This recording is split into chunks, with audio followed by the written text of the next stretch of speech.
Perambur MLA அலுவலகம் புதுப்பிக்கப்பட்டிருக்கிறது. அந்த இடத்தை பார்வையிடுவதற்காக முதலமைச்சர் ஜோசப் விஜய் வர இருக்கின்றார். இன்னும் சிறிது நேரத்தில் இந்த பகுதிக்கு அவர் வருவதற்காக காத்திருக்கிறார். அது மட்டும் இல்லாமல் இந்த பகுதியில் இரண்டு பக்கமும் பொதுமக்கள் காத்திருக்கிறார்கள். பொதுமக்களிடம் சில கேள்விகளை கேட்கலாம். அம்மா, நீங்க இந்த பெரம்பூர் தொகுதியில் இருக்கீங்க, முதல் முறையா முதலமைச்சர் இந்த தொகுதிக்கு வராங்க, நீங்க எப்படி பாக்குறீங்க? உங்களுக்கு கோரிக்கை எதுவும் இருக்கா? ரொம்ப சந்தோஷமா தான் இருக்குது. முதல்ல ஒருத்தவங்க எல்லாரையும் இது பண்ணி நான் மக்களுக்கு நல்லா செய்யணும் வரும்போது எல்லாருமே கண்டிப்பா அவர் எல்லாரும் வரவேற்க. எங்க வீட்டு செல்லக்குட்டி அவரு. ரெண்டாவது நான் அம்மா உணவகத்துல வேலை செய்யறேன். எங்க அம்மா உணவகத்தை பத்தி எல்லாரும் பேசுறாங்க. ஆனா இங்க வேலை செய்யறவங்களை பத்தி யாருமே கண்டுக்க மாட்டேங்கிறாங்க. நாங்கள் எவ்வளவு கஷ்டப்பட்டு வேலை செய்யறோம். அந்த கொரோனால எவ்வளவு வேலை செஞ்சோம், இந்த மழை கண்ணில் வேலை செஞ்சோம். எங்களுக்கு சம்பளம் மட்டும் ஏற்றி கொடுத்தா போதும். ஏன்னா எங்களை பத்தி யாருமே பேச மாட்டேங்கிறாங்க. பெரம்பூர்ல இருக்கக்கூடிய அம்மா உணவகத்துல ஒர்க் பண்றீங்களா? நான் வீடு எனக்கு பெரம்பூர் தான், சார் ஏரியா தான் எங்களுக்கு. நாங்க வேலை செய்யறது பென்சில் ஃபேக்டரி வண்ணார்பேட்டையில வேலை செய்யறோம். எங்க கோரிக்கை யார்கிட்ட சொல்றதுன்னு தெரியல. முத ஐயா வந்திருக்கீங்க, தம்பி செல்லப்புல, எங்க கோரிக்கை ஏத்தி எங்களுக்கு ஏதாவது ஹெல்ப் பண்ணுங்க ஐயா. பெரம்பூர் தொகுதியில வெற்றி பெற்றவர் முதல் முறையா முதலமைச்சரா இருக்காரு, அதை நீங்க எப்படி பாக்குறீங்க? ரொம்ப சந்தோஷமா தான் பாக்குறேன். எங்க வீட்டு பிள்ளை மாதிரி தான் நாங்க நினைக்கிறோம். எங்க வீட்டு ஒரு பிள்ளை இவ்வளவு இன்ன வரைக்கும் என்னைக்கு கட்சி ஆரம்பிச்சு கொடி ஆரம்பிக்க பண்ண அதுல நீ என் பிள்ளைய விட இந்த தம்பியை தான் எங்க செல்லக்குட்டியா தான் நான் ரொம்ப ரொம்ப 24 hours எப்போ ஃபுல்லா இது யூடியூப் ஃபுல்லா விஜய் ப்ரோக்ராம் பார்க்க வந்திருக்கோம். எங்களுக்கு பஸ் ஸ்டாண்ட் பக்கத்திலேயே மகாகை சாதா பாரதி நகர். எங்களுக்கு இது வரைக்கும் பட்டா வரல. நாங்கள் 50 வருஷமா இங்க குடியிருக்கிறோம்.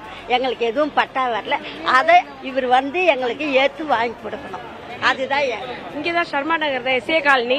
இவர் வந்திருக்கிறது ரொம்ப சந்தோஷம். அதுவும் எங்க வீட்டு பக்கத்திலேயே இருக்கனால எல்லா மக்களும் வந்திருக்கோம். ரொம்ப ரொம்ப சந்தோஷம். அதை சொல்லதான் கோரிக்கை இருக்கா? ஏன்னா இந்த தொகுதிக்கு முதலமைச்சரானவர் வெற்றி பெற்றிருக்காரு, அது எப்படி நீங்க பாக்குறீங்க? ஏதோ கோரிக்கை இருக்கு? ரொம்ப சந்தோஷம். அவருக்கு எல்லா கோரிக்கையும் நிறைவேற்றாருன்னு நினைக்கிறேன். ஒரு சின்ன கோரிக்கை தான். எங்க ஊர்ல ஒரு பெரிய கோயில் இப்ப 6 மாசமா கோயில் கட்டி கும்பாபிஷேகம் பண்ணி தரேன்னு சொல்லிட்டு அந்த கோயில் பூட்டி இருக்குது. அது தயவு செஞ்சு ஐயா அவர்கள் அதை ஒரு முழு மனத்தை எடுத்து, நானும் விட்டு மாவட்ட செயலாட்ட சொன்னேன், பகுதி செயலாட்ட சொன்னேன். ஏன்னா இது நம்ம சிஎம் ஏரியான்றதுனால தற்போது பொதுமக்கள் பலரும் இங்க கூடி வந்திருக்கக்கூடிய காட்சிகளை பார்க்க முடியும். நீங்க சொல்லுங்க சார், இப்ப எங்க இருந்து வரீங்க? நான் இந்த தொகுதி தான், பெரம்பூர் தொகுதி தான். நான் மாற்று கட்சி தான். இருந்தாலும் அவர் வந்திருக்காரு. பொதுமக்களுக்கு நன்றி சொல்லல, வந்திருக்கு. இப்பெல்லாம் வராது. வந்துருந்தா அவர் இது கோரிக்கைய நல்லபடியா செஞ்சா நல்லா இருக்கும். உங்களுக்கு ஓட்டு இருக்கா? எனக்கு இங்கதான் ஓட்டு, இதே இடத்துல தான் ஓட்டு. எனக்கு பல்வேறு பகுதியில் இருந்தும் பொதுமக்கள் இங்க வந்திருக்கக்கூடிய காட்சிகளை நீங்கள் பார்க்கலாம். அதாவது இங்க சாலையுடைய 2 பக்கத்திலும் குறிப்பாக பள்ளி கல்லூரிகளும் தற்போது நிறைவு பெற்று வெளியில் வரக்கூடிய நேரம் என்று சொன்னாலும் கூட பொதுமக்கள் ஆவலாக இங்கே காத்திருக்கிறார்கள். சார், இப்ப உங்களுக்கு கோரிக்கைன்னா இந்த தொகுதிக்கு, ஏன்னா பெரம்பூர் தொகுதியில கோரிக்கை என்னன்னா நல்லது செஞ்சா நல்லா இருக்கணும். அவ்வளவுதான் என்னை பொறுத்தளவுக்கு. எங்களை பொறுத்தளவுக்கு என் தொகுதியில, பெரம்பூர் தொகுதியில சர்மா நகர்ல நல்லபடியா செஞ்சாங்கன்னா நல்லா இருக்கணும். அவர்தான் திருப்பி சிஎம் வருவாரு. அது உண்மை. போதுமா சார்? அவர் பெரம்பூர் தொகுதி குட்டி சிங்கப்பூர் மாதிரி கொண்டு வந்தா அவர் இருக்கிற தொகுதி நாங்க ஜெயிக்க வச்சிருக்கோம். அவரும் எங்களுக்கு சந்தோஷமா செஞ்சா குட்டி சிங்கப்பூர் மாதிரி கொண்டு வந்தா நல்லா சார். தொடர்ச்சியாக இந்த பகுதியில பெண்கள் மற்றும் குழந்தைகளோடு இங்க காத்திருக்கக்கூடிய காட்சிகளை நீங்க பார்க்க முடியும். சாலையுடைய 2 பக்கத்திலுமே பாத்தீங்கன்னா பெண்கள் அதிக அளவில் கூடியிருக்கிறார்கள். முதலமைச்சர் விஜயை பார்ப்பதற்காக எவ்வளவு நேரமா நீங்க வெயிட் பண்றீங்க? எதுக்காக வெயிட் பண்றீங்க? விஜய் பார்க்க தான் வெயிட் பண்ணோம். ரொம்ப நேரமா நிக்கிறோம். ரொம்ப பிடிக்கும். அவர் கட்சியில தான் வந்திருக்காரு. அதனால நிறைய படம் நடிச்சிருக்காரு. அதனால ரொம்ப பிடிக்கும்.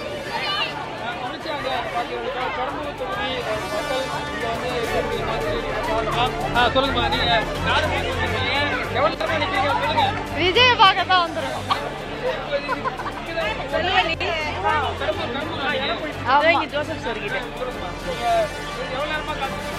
கொஞ்ச நேரம்.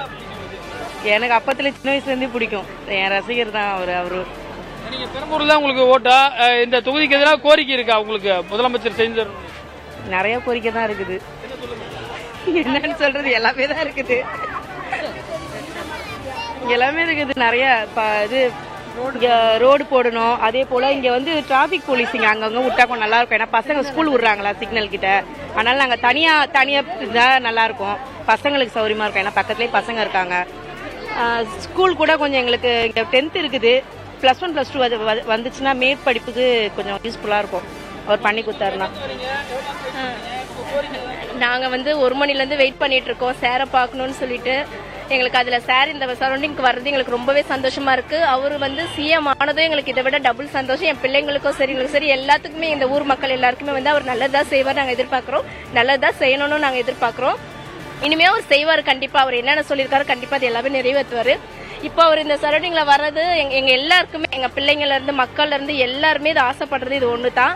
கண்டிப்பா அவர் நடத்தியும் கொடுப்பாரு, நடத்துவாரு. போன முறை வெற்றி பெற்றவர் கொளத்தூர்ல இருந்து வெற்றி பெற்றாரு. பெரம்பூர் தொகுதிக்கு நாங்க இது வரைக்கும் நாங்க இந்த ஏரியா பக்கம் நாங்க பார்த்ததும் இல்ல. இங்க ஒரு இது இருக்குன்னு சொல்லிட்டு எங்களுக்கு தெரியவே தெரியாது. ஓபன் பண்றாங்க இருக்கு. இப்ப சிஎம்னாலதான் இது நாங்க தெரிஞ்சிருக்கோம். அதுவும் எங்க ஸ்கூல் பக்கத்திலே இருக்கிறது, கவர்மெண்ட் ஸ்கூல் பக்கத்துல இருக்கிறது எங்களுக்கு அதுலயும் எங்களுக்கு ஒரு பெனிஃபிட் தான். பெண்கள் குழந்தைங்களுக்கு எல்லாம் என்ன கோரிக்கை இருக்கு? நீங்க அதிக அளவில் ஓட்டு போட்டிருக்கீங்க, என்ன கோரிக்கை? இங்க வந்து எங்களுக்கு கொஞ்சம் இது டிராபிக் போலீஸ் கொஞ்சம் வச்சிருந்தா நல்லா இருக்கும். அதே போல ஸ்கூல் இங்க இருக்குது. ஸ்கூல் பக்கத்துல வந்து பசங்களுக்கு இன்னும் மேற்படிப்புக்கு +1 +2 ஓபன் பண்ணா நல்லா இருக்கும். அந்த மாதிரிலாம் நிறைய இருக்குது.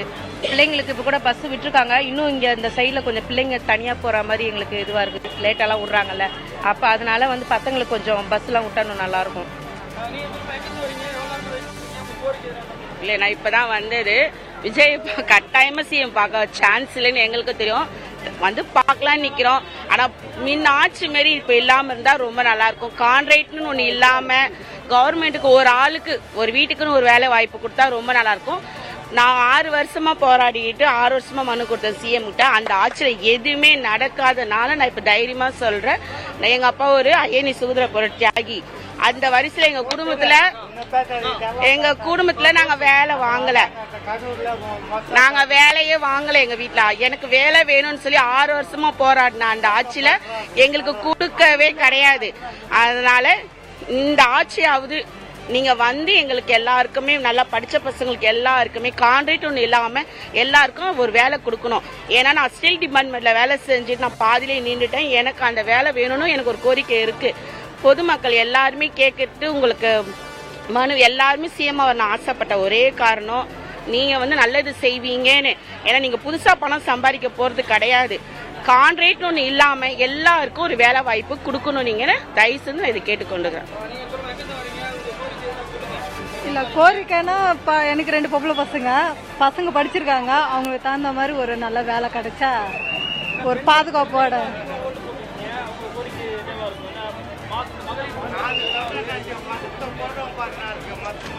இல்ல அவரு நல்லா செய்வாரு கண்டிப்பா. எல்லாருக்குமே அது ஒரு நம்பிக்கை நல்லாவே இருக்கு சார்.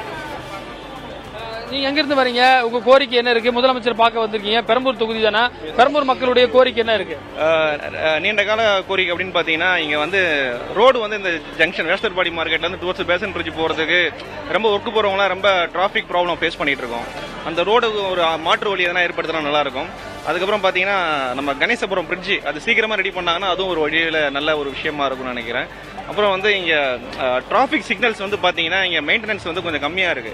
ஏன்னா இப்போ வந்து நைட்டு 10 o'clock 10:30 இங்க வந்து டிராபிக் வந்து பில்ட் ஆகுது. ஆர்டிபிஷியலா பில்ட் ஆகுதா இல்ல வந்து உண்மையிலே அது டிராபிக்கா இருக்குன்றது யாராலும் கணிக்க முடியல.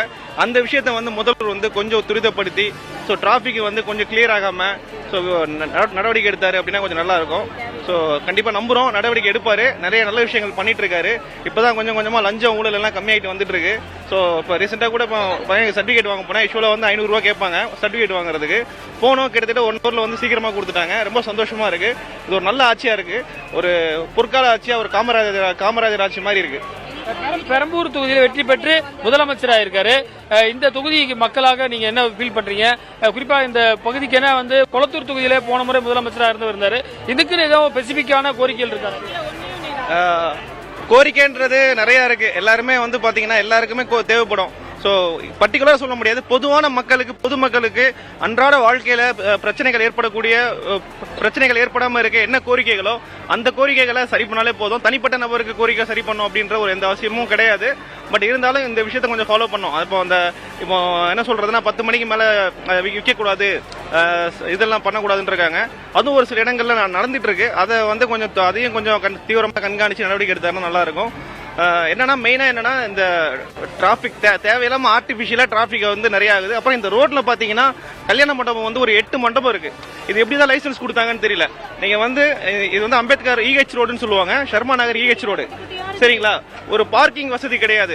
வண்டி எல்லாம் ரோட்ல நிறுத்தி வச்சிருக்காங்க. இது வந்து போன ஆட்சியில் எப்படி கொடுத்தாங்களா, அவங்க கொடுத்தாங்களா இல்ல என்ன எதுன்னு சுத்தமா சொல்ல முடியாது. டிராபிக் ஒரு மேரேஜ் நடக்குது, ஒரு முகூர்த்த நாள் அப்படின்னா இங்க அம்பேத்கர் சிக்னல் காலேஜ் சிக்னல்ல இருந்து டுவர்ட்ஸ் வந்து மூலக்கடை வரைக்கும் பாத்தீங்கன்னா ஹெவி டிராபிக்கா இருக்கும். ஏன்னா வண்டி அங்கங்க ரோட்ல விட்டுறாங்க. ஏன்னா ஒரு மண்டபம் இருக்கு அப்படின்னா ஒரு பார்க்கிங்க்கு வந்து ஸ்பெஷாலிட்டி கொடுத்தாதான் அந்த மண்டபத்துக்கு வந்து அரசு அனுமதி அப்படின்றது கொடுக்கணும். பட் அது கொடுத்தாங்களா இல்லையா அப்படின்றது கிடையாது. இதெல்லாம் கொஞ்சம் பார்த்து நடவடிக்கை எடுத்தாரு அப்படின்னா கொஞ்சம் நல்லா இருக்கும். நான் என் பேர் சொல்ல மாட்டேன், ராணி என் பேரு. எங்க அப்பா பேர் NS பாலகிருஷ்ணன், சுதந்திர புரட்சி தியாகி.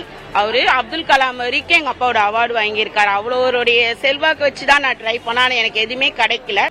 ஆனா இது ஒண்ணுன்னு சொல்றேன், உங்களை CM பார்க்கணும் சாதாரண விஷயம் கிடையாது. இப்ப நீங்க வரீங்கன்னு சொல்லும் போது இந்த பொதுமக்களுடைய எல்லாருக்கும் ஆசை பார்க்கணும்னு இப்ப எனக்கும் ஆசைப்பட்டுதான் வந்து நின்றுருக்கேன். ஆனா எங்களுக்கு நிறைய பிரச்சனை இருக்கு, நிறைய கோரிக்கை இருக்கு. அதனால MLA ஆபீஸ்க்கு கரெக்டான ஆளு, போஸ்டிங் கரெக்டான நேர்மையான ஆளு போடுங்க. இந்த லஞ்சம் வாங்குறவங்க, இந்த பதவி காமிக்கிறவங்க அவங்களெல்லாம் யாரையும் தயவு செஞ்சு போடாதீங்க. பெண்கள்கிட்ட தப்பா நடக்கிறவங்களையும் போடாதீங்க. நல்ல ஆளா போட்டு மாசத்துக்கு ஒரு 10 பேரை உங்களை ஸ்ட்ரெயிட்டா பாக்குற மாதிரி எங்களுக்கு ஒரு அனுமதி கொடுக்கணும். ஏன்னா நீங்க மொத்த பேரை வந்து நீங்க எங்களை வந்து பார்க்க முடியாது, நாங்களும் வந்து உங்களை பார்க்க முடியாது.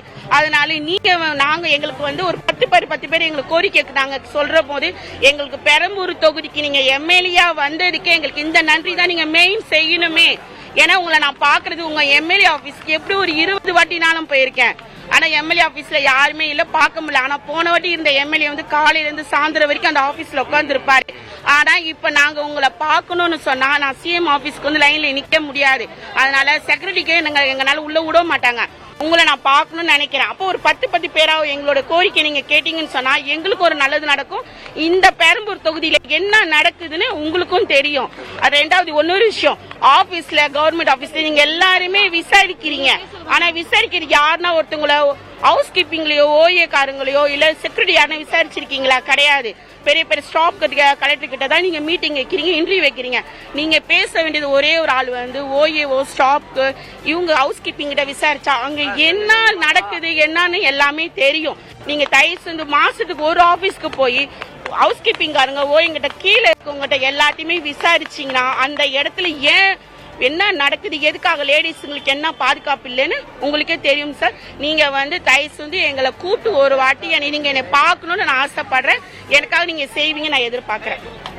இந்த தொகுதியில இங்க நிக்கிற ஜனங்க எல்லாமே பணத்துக்காகவோ மத்த சார் வந்து எங்களுக்கு இதை செய்வார் அதை செய்வார், அவருடைய உண்மையான அன்புக்காகவும் அவரை நாங்க இத்தனை பேர் சேர்ந்து எல்லாரும் ஒரு நன்றி சொல்லணுன்றதுக்காண்டி தான் இங்க எல்லாருமே சூழ்ந்து நின்றுட்டு இருக்கோம்.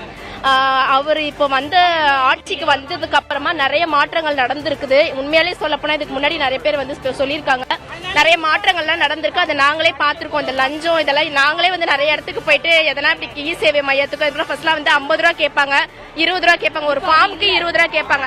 இப்ப அது இல்ல, ஒரு பயம் இருக்கு. சாருன்னு சொன்னாலே அது ஒரு பயம் வருது. சோ இது நான் உள் மனசு ஆழத்துல இருந்து சொல்றேன். சாரை கண்டா ஒரு பயம் இருக்கு. சார் வந்துட்டாரு, சார் நமக்கு நடவடிக்கை எடுப்பாருன்ற ஒரு இப்ப எல்லாத்துக்குமே உடனே நடவடிக்கை எடுக்கிறாங்க எங்க போனாலும் சரி. சோ CM சாருக்கு ரொம்பவே தேங்க்ஸ் சொல்லிக்கிறோம்.